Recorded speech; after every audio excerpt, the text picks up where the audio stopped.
It was the night of my cousin Maria's graduation party, and I could already feel the weight of the evening pressing down on me the moment we walked through the door. My daughter, Zoe, was excited. No, more than excited. She was on a mission. She had picked out a dress earlier that day, one she thought would make her stand out, and spent hours fixing her hair, making sure it was just right. She even made sure her phone was charged, telling me she was going to record all the memories. I could hear the bittersweet optimism in her voice, like she was trying to capture moments that might otherwise slip away unnoticed. It's funny how kids hold on to hope, even when they've been shown over and over again that it's often misplaced. As we stepped into the living room, the scene hit me like a ton of bricks. Maria was the center of attention, surrounded by her friends, her accomplishments being praised and celebrated. She was the golden child in the family, the one everyone fawned over, and everyone knew it. And Zoe? Zoe wasn't even noticed. Her phone stayed up, capturing photos of the crowd, though I could see the disappointment slowly creeping across her face. She was holding onto that phone, trying to pretend like she was part of it all, trying to preserve some kind of memory in a room that didn't seem to have any room for her. I stood by her, watching as my parents, my siblings, and the extended family all gathered around Maria, congratulating her like she'd just won an award. It was a familiar scene, Maria's accomplishments being passed around like gifts, while Zoe stood quietly at the edge, holding her phone. My mother, who never seemed to miss an opportunity to point out how Maria was always doing better, leaned in, almost conspiratorially, and whispered loud enough for me to hear, "Maria's been getting straight A's, you know? It must be nice to have a kid like that." The words stung, even though I knew they weren't meant for me. They were meant for Zoe, who had been struggling in school, who had never quite fit into the mold they expected her to. Zoe heard it too. I could see her shoulders tense and the slight drop of her phone as she pulled it back, trying to focus on something, anything, other than the uncomfortable reality of being the one who didn't measure up. Dinner started shortly after, but I could tell from the way the room felt that nothing was going to get better. My dad got up to make his usual speech, the one where he talks about family legacy and how proud he is of Maria, and then it came, the announcement. As most of you know, my dad said with that signature, self-congratulatory grin, Maria will be taking over the family property. It's time to pass down the legacy to her. The room erupted in polite applause. I could feel the weight of it in my chest, but I didn't say anything. My mom took the microphone after that, and in that practiced voice of hers, added, "And the family trust, about $200,000, will be set aside for her future endeavors. The rest of the family, well, they can learn from Maria's example." That was it. I felt my stomach drop. Zoe's phone, which had been lifted to take another picture, suddenly dropped to the table with a quiet thud. She didn't say anything, but I could see the way she withdrew even further. It was like she had suddenly become invisible. My dad's voice rang out across the room, loud enough for everyone to hear. "It's always the smart ones, isn't it? Some kids just don't get it." I stood there frozen, not knowing if I should scream or walk away. Zoe's face was pale. I had never seen her look so small, so fragile. It was like she was already trying to shrink away from the hurt. I didn't cry. I stood up. I smiled, forcing my voice steady despite the tremble I felt inside. And then I said it, loud enough for everyone to hear. "Zoe will inherit the property." The room went silent, the kind of silence that you only hear when people are holding their breath, waiting for the next move. It was like time had stopped, the air heavy with uncertainty. My dad's face drained of color, the cocky grin slipping away as his eyes widened. Maria's smile faltered just a little, like she wasn't sure how to handle the sudden shift. My mom, always quick with a response, tightened her grip on her champagne flute, her knuckles whitening. And then there was Zoe, sitting there, frozen. Her phone, once held high in a desperate attempt to capture a memory, now lay forgotten on the table, the screen reflecting her face, a face that had gone from hopeful to heartbroken in the span of a few seconds. I didn't look at them. I didn't care what their reactions were. This wasn't about them anymore.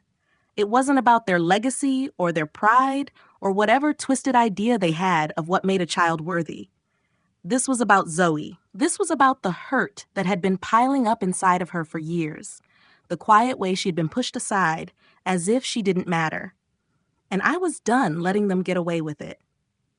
I held up the envelope that Grandma had sent me months ago, the one I hadn't even opened until after the funeral, not fully understanding why she had sent it at all. But when I read it, everything clicked. Grandma had known. She had seen everything I had seen. The way they treated Zoe like an afterthought. The way they made comparisons. The way they laughed at her struggles. And she had made sure that Zoe would be protected, that she wouldn't be erased, that she would have something, at least, to counterbalance the cruelty they had always aimed her way. The family trust, I said, my voice firm, but I didn't raise it, was amended specifically for Zoe. I watched as my parents' faces changed. The calm masks they wore, pretending everything was fine, began to crack. My dad opened his mouth, his usual control slipping. "What are you talking about? Zoe doesn't. He didn't get to finish. I wasn't giving him that." "She does," I said, cutting him off. "Grandma made sure of it." My mom, still trying to salvage the moment, took the microphone, her voice sharp now. "We didn't mean to leave Zoe out," she said, a little too loudly. But I wasn't buying it. This wasn't some misunderstanding. This wasn't a slip of the tongue. This was intentional. They had done this to her for years, and now, in front of everyone, they were trying to rewrite history. Zoe didn't need me to defend her this time. I could see it in her eyes. She was done pretending. She was done being invisible. I looked at Zoe then, her fingers shaking as she still held onto her phone, staring at it like she could will herself to disappear. She didn't say a word, but I could see the hurt in her eyes. "Zoe," I said, kneeling down in front of her, forcing her to meet my gaze. "You didn't do anything wrong." She shook her head, her voice barely above a whisper. "I didn't do anything wrong, but why do they keep saying that?" I swallowed hard, my chest tight. "Because, sweetheart, some people only see what they want to see. But I see you. I see how amazing you are. And I will always fight for you."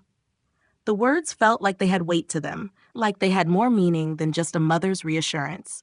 I meant every single one. The moment after that was a blur. My parents tried to backtrack, tried to claim that they didn't mean it, but it didn't matter. The damage had been done. Zoe had heard them. I had heard them. And that was enough for me. We left the party early. I didn't look back as I walked out the door, leading Zoe by the hand. The car ride home was quiet. Zoe didn't say much, but I could feel the silence between us, thick with unspoken words. When we got home, she went straight to her room, curling up on the bed with her stuffed animal, her phone still beside her. I went to her room later that night, sitting beside her on the bed. "Are we going to be okay?" she asked, her voice barely audible. I looked at her, my heart breaking. "We are," I said, though I wasn't sure who I was trying to reassure more, her or myself. "We'll always be okay, as long as we've got each other." Zoe nodded slowly, but I saw the doubt in her eyes. "Do you think they'll ever stop?" she asked. I hesitated before answering, my throat tight. "I don't know," I said honestly.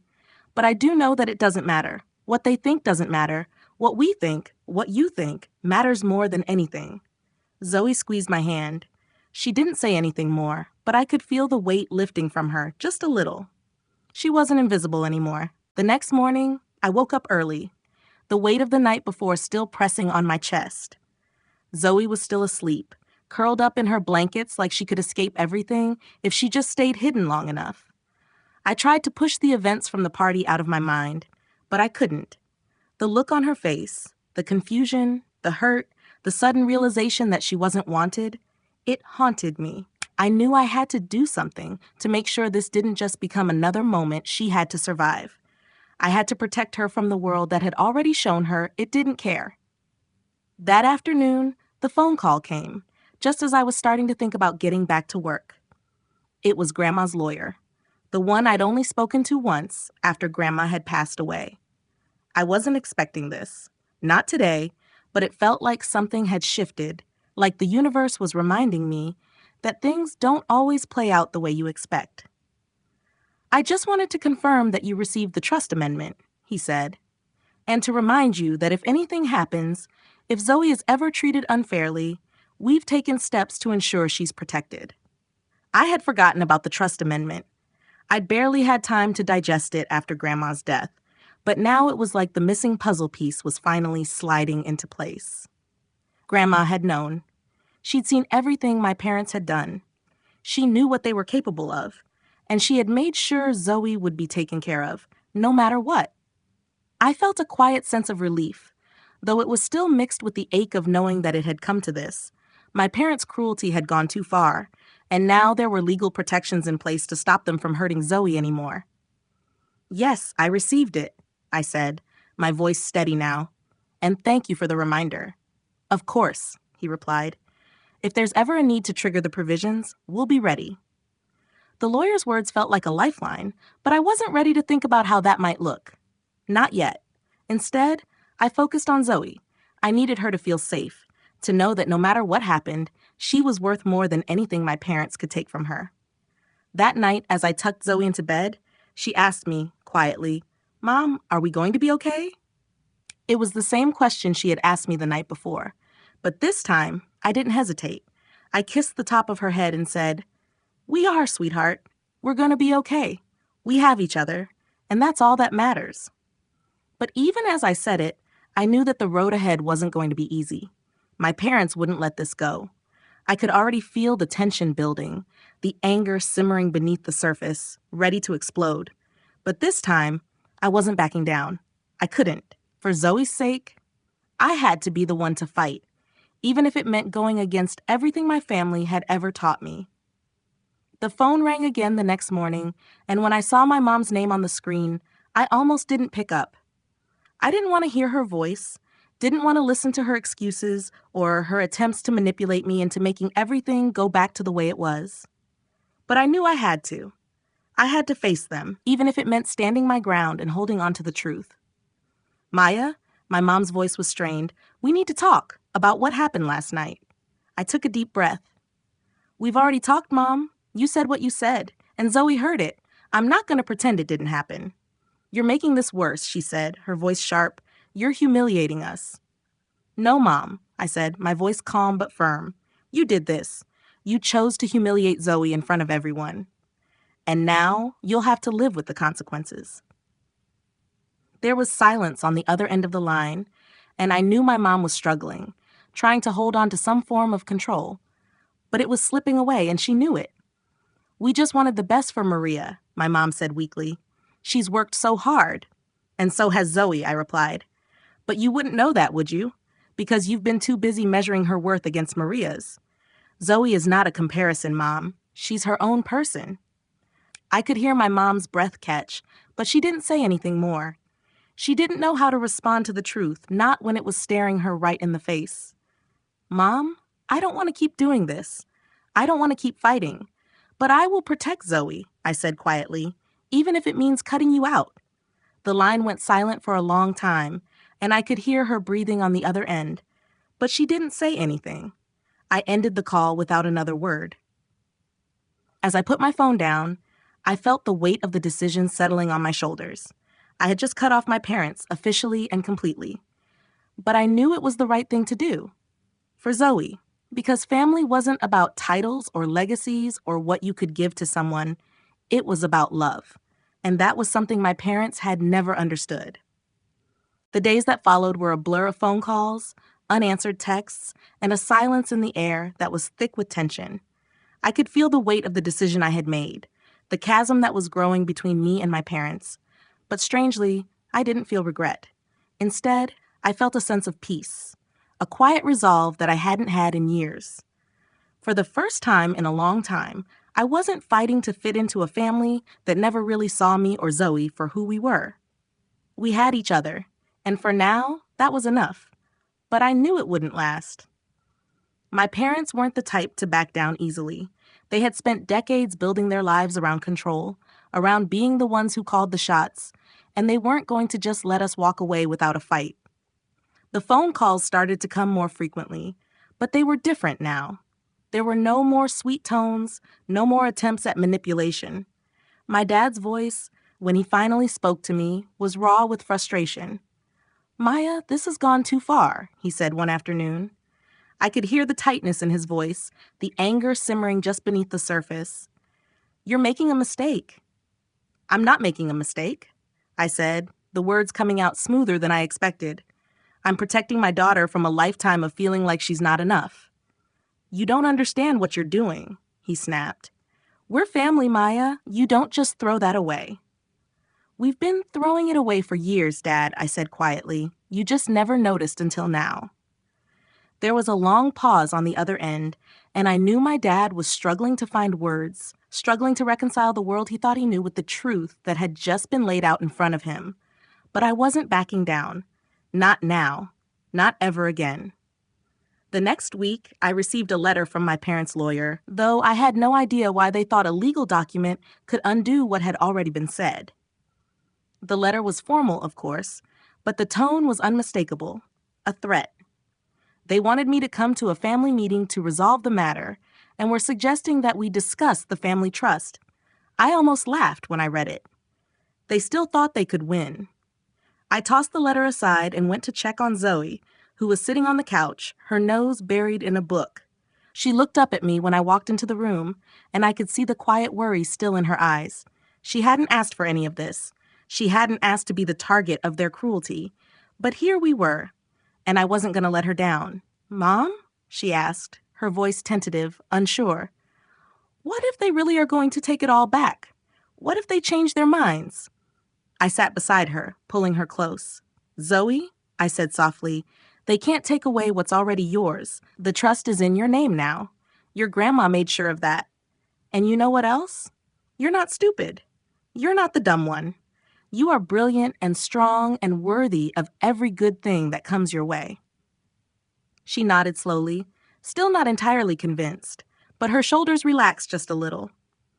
I hated that she still carried the weight of their words, but I knew I couldn't fix everything overnight. What mattered was that she knew she wasn't alone. The following week, I received another call from my mom. I almost didn't answer it, but something told me I had to. Maya, she said, her voice tinged with desperation. I'm sorry. We've been wrong. About everything. I didn't say anything at first. I didn't need to. I let the silence stretch between us, forcing her to sit with the weight of her words. I don't want to do this anymore, she continued, her voice breaking. I don't want to fight. I want my family back. I closed my eyes for a moment, letting the words settle in. It's not that simple, Mom, I said quietly. You can't just apologize and make everything okay. It's going to take time, but you've hurt Zoe, and I don't know if she'll ever forgive you. There was a long pause, and I could almost hear her shoulders slump. I understand, she said softly. I'll do whatever it takes to make things right. I wasn't sure if I believed her. Part of me wanted to believe that maybe there was a chance for reconciliation. But another part of me knew that this was bigger than a simple apology. My parents had spent years treating us like we weren't enough, and I wasn't going to let that behavior slide just because they'd suddenly had a change of heart. I'll think about it, I said, my voice steady. But right now, I need you to understand that Zoe comes first. If you want to be in her life, you have to prove it. The call ended quietly, and I put the phone down, feeling both exhausted and strangely at peace. Maybe my parents would change. Maybe they wouldn't. But I had Zoe now, and that was enough. For the first time in a long time, I felt like we're finally on the right path. No more second guessing, no more hiding, just us. And that was all I needed. A few days after that phone call with my mom, life started to feel like it was settling into a new rhythm. Zoe and I had our routines: school, homework, dinner, and quiet nights at home. It wasn't perfect, but it was ours. And it was the first time in a long time that I felt like I could breathe without waiting for the next blow to land. I knew things with my parents weren't over, but for now, I could shield Zoe from their constant tugging. I wasn't going to let them disrupt our peace again. But that peace didn't last. It was a Thursday when the knock on the door came. I hadn't been expecting anyone, and Zoe was sitting at the kitchen table, reading through her homework. I opened the door, and there stood a tall man in a suit holding a leather folder. The moment I saw him, I felt my heart drop into my stomach. I didn't need him to introduce himself. I already knew who he was. Miss Maya Frere-Aidman? His voice was calm, but I could hear the underlying formality in it. Yes, I replied, trying to keep my voice steady. Who are you? I'm Mr. Caldwell, he said. I represent the Elena Family Trust. That was all he had to say for everything to come rushing back. The trust, the amendments, the family legacy. It felt like all the ghosts of the past came crawling back into the present. I didn't let it show on my face, though. I knew I had to stay composed. I was instructed to deliver this to you, he said, sliding the folder toward me, and to discuss the trust's recent amendments. I didn't take it immediately. Instead, I glanced at Zoe, who was standing a few feet behind me, looking curiously over my shoulder. I gave her a small nod, silently telling her it was okay. She wasn't ready to face this, but she needed to know we were handling it. I closed the door behind me, stepping aside as Mr. Caldwell entered. "Please, come in," I said, though I didn't really want him in my home. I couldn't avoid it, though. Not anymore. He sat down at the kitchen table, placing the folder in front of him, and began speaking in the kind of language that people only use when they're talking about legal matters. I was listening, but I didn't hear most of what he said. I was too focused on the folder in front of me, wondering what it would hold, what this piece of paper might change, what new direction it might send us in. Mr. Lowe, Caldwell paused, letting the silence linger before finally looking up at me. "I've been instructed by your grandmother's attorney to inform you that the recent provisions of the family trust are now active. Your daughter Zoe is now a confirmed beneficiary of the trust, effective immediately." I held my breath, my fingers tightening around the edge of the table as I processed his words. Zoe was looking between the two of us, her confusion and unease written on her face. He continued, "As per the trust's guidelines, all assets are now to be split accordingly, with Zoe's share of the property and the trust fund set aside for her future." I felt something inside me shift, like a weight I hadn't realized was there had been lifted. Grandma had done what she promised. She had ensured Zoe was taken care of, and now in writing, it was real. It was official.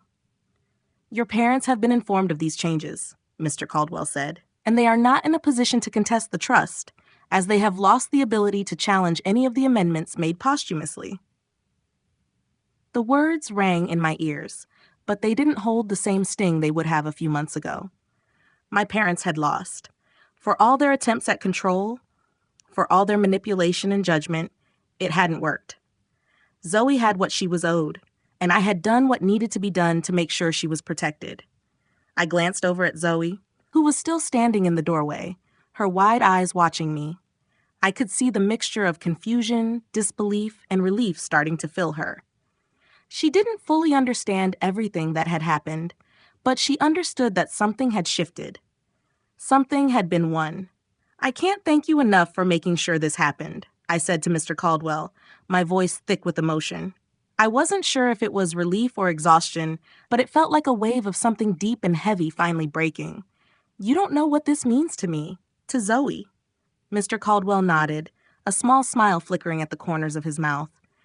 "It was your grandmother's wish, Miss Ferdman. She knew, even if you didn't, that you and Zoe needed this protection." I nodded, grateful for his words, but also for the clarity they provided. Zoe wasn't just a forgotten child anymore. She wasn't an afterthought.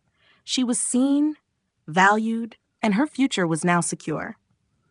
"I'll be in touch should anything else be needed," Mr. Caldwell said as he stood up, gathering his folder. "But for now, everything is in place." As soon as he left, Zoe came over to me. Her face was still uncertain, still trying to piece together the reality of everything that had just happened. "Mom?" she asked softly. "Does this mean we don't have to worry anymore?" I took her hands in mine, squeezing them gently. "It means, sweetheart, that we don't have to worry anymore. Grandma made sure of that. And for the first time in a long time, I felt like we had truly won. Not just the trust or the inheritance, but something deeper.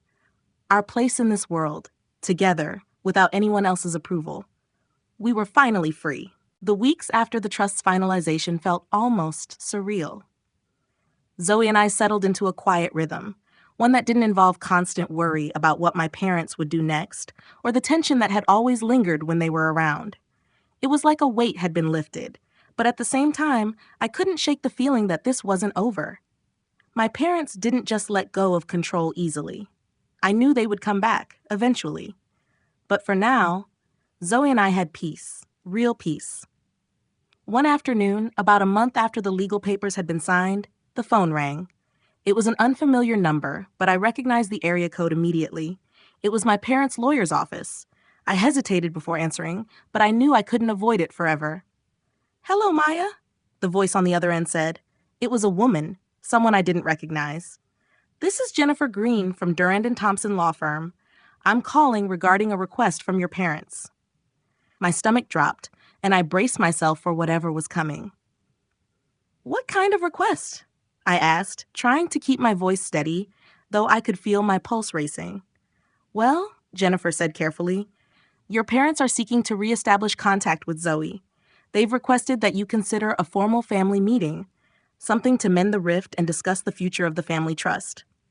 I let out a breath, the frustration creeping in. They couldn't just flip a switch and expect everything to go back to normal. "You can tell my parents that nothing has changed," I said firmly.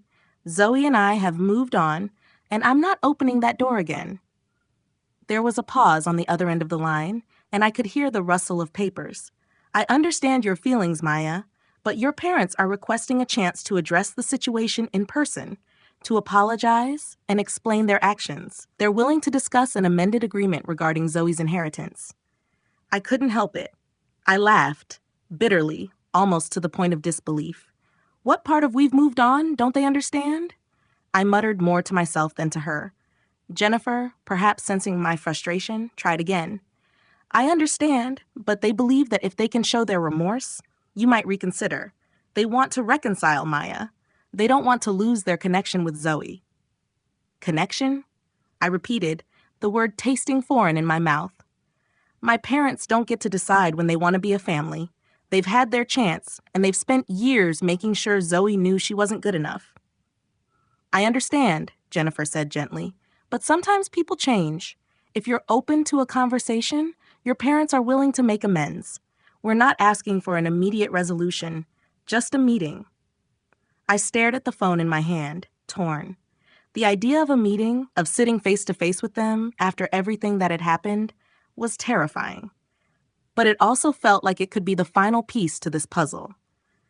I knew it wasn't going to be easy, but maybe it was time to finally put all the hurt out in the open, to let them see just how deeply they had scarred Zoe. Maybe then they would understand that apologies meant more than words. They meant actions. "I'll think about it," I said, my voice quieter now, the decision weighing on me. But no promises. Jennifer thanked me, and we ended the call. I sat there for a moment, staring at the phone, letting the silence fill the space around me. I wasn't sure what I was hoping for. Some part of me wanted to believe that they could change, but the larger part of me knew that this wasn't a simple fix. Zoe had been hurt too much already, and if they wanted to earn back her trust, it couldn't be done in a single conversation. Later that night, as I sat at the kitchen table with Zoe, I brought it up. She looked up at me, her brow furrowing as I explained the phone call. "What do you think, sweetheart?" I asked, my voice hesitant. "Should we meet with them?" Zoe didn't say anything right away. She stared down at her homework, her fingers drumming lightly against the table. Then she looked up at me, her eyes wide with that quiet wisdom that always stopped me in my tracks. "I don't want to see them, Mom," she said softly. "I don't want them to hurt me again." I could see the fear in her eyes, the way she was still so unsure, so scarred by everything that had happened. And it hurt. It hurt in a way I hadn't anticipated, because Zoe had been so strong through all of this, but I could still see how deeply this had impacted her. "I don't want to hurt you either, baby," I said, my voice breaking just a little. "But sometimes we have to face the things that hurt us, so they don't have power over us anymore. If we decide to go, I promise you, I'll be there every step of the way. I won't let them do anything to you." Zoe nodded slowly, but she didn't say anything else. I didn't know if I was making the right choice, if meeting with my parents would heal or just rip open old wounds. But one thing I knew for sure, I would do whatever it took to protect Zoe, no matter what. And if that meant facing my parents again, then so be it. It was time to finally end this, one way or another. The days leading up to the meeting felt like an eternity. Every part of me screamed to avoid it, to keep running from my parents and their toxic hold on my life. But I couldn't escape the truth that lingered in the back of my mind. Zoe needed closure. She needed to know that she wasn't a casualty of their indifference. And as much as I dreaded the idea of sitting across from them again, of hearing their apologies that felt hollow before they even left their mouths, I knew it was time for her. The day of the meeting, I tried to stay calm. I could feel Zoe's anxiety too, even if she didn't say much. She spent the morning pacing around the living room, her thoughts clearly elsewhere. I could hear the way her fingers drummed nervously against the arm of the couch as she fidgeted. "You don't have to go if you don't want to," I said, breaking the silence that had settled between us. She shook her head, a determined set to her jaw. "I know you want me to do this. You said it'll help. I can do it." I could tell she wasn't entirely convinced, and neither was I. But there was a strength in her that I hadn't fully appreciated until this moment. She was fighting her own battle, one she didn't have to face. But here she was, standing beside me, ready to confront the ghosts of her past. I grabbed my bag, checking to make sure I had everything, documents, notes, everything in order. It felt ridiculous to prepare for a conversation that should have been about family, but we both knew it wasn't going to be that simple. We weren't walking into a warm, forgiving environment. This was a battlefield. When we arrived at the conference room, my parents were already seated. They looked different, older, perhaps even more weary. My dad's eyes flickered over us as we walked in, but he didn't smile. My mom looked up, her face tense, but there was something else there too. Anxiety, regret, maybe even fear. I didn't trust it. Not yet. "Sit down, Maya," my dad said, his voice clipped, but there was an edge to it now. The power dynamic had shifted. He could tell that I wasn't there to be manipulated anymore. Zoe and I sat across from them, the table a chasm that felt impossible to cross. The silence that followed was thick with expectation. My mom cleared her throat, breaking the quiet. "I'm sorry," she said quickly, the words coming out in a rush. "We didn't mean for things to get this far. We were wrong, Maya. I was wrong." I didn't respond right away. I needed to hear them say it, to see if their words carried any weight. I wanted to believe them. I wanted to give them the benefit of the doubt, to believe that maybe, just maybe, they had finally learned something. But it was hard. Too hard. My dad spoke next, his voice quieter, more controlled. "I never should have treated you like that, or Zoe. I don't know what happened to me, Maya. You're my daughter, and I should have been proud of you. I should have been there, and I wasn't. I'm sorry." His words seemed genuine, but something in me recoiled. Was he sorry because he realized what he had lost, or because he had finally realized how badly he had hurt us? Zoe remained silent, her gaze never leaving the table. I could feel her holding her breath, unsure of whether she should believe their apologies or shut them out entirely. She looked at me, and I could see the weight of it on her face. She wanted to know what I thought. She was looking to me for the answer. I put my hand on hers, squeezing it gently. "Zoe," I said, my voice low, "it's your decision. You don't have to forgive them. You don't owe them anything. But if you want to talk to them, you can. I'll be right here. I promise." She took a deep breath, then looked up, her eyes clear and unwavering. "I don't know if I can forgive you yet," she said, her voice small but firm. "But I don't want to be afraid anymore. I don't want to feel like I'm not enough." There it was. The heart of the matter. Zoe had lived with that fear for so long, the fear of not being enough, of being cast aside, that it had shaped who she was. But she wasn't that girl anymore. She was strong, and she was mine. My parents looked at her, their faces softened with guilt, but it didn't matter. Their actions had already spoken louder than any words they could offer. They couldn't change the past. They couldn't erase the damage they had done, but they could acknowledge it. They could show that they understood. "We'll never make it right, Zoe," my mom whispered, "but we'll try, if you let us." Zoe nodded, her hands still trembling in mine. "I'll think about it," she said quietly. I looked at her, proud of the strength she had shown. We didn't need their approval. We had each other, and we had finally found the peace we had been searching for. When we left the room, it felt different, somehow. Like we had done something important. We hadn't found closure, but we had taken a step. A small step, but one that meant we could keep moving forward, together. Life's too short to let others define your worth. Stand up for yourself, even when it's uncomfortable, and remember that your value isn't measured by someone else's standards. Whether it's family, friends, or the world at large, Don't let anyone push you to the sidelines.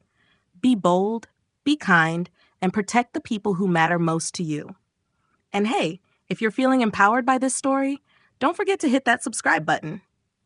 For more life lessons, real talk, and some laughs along the way. Drop a comment. Let's talk about what's really important.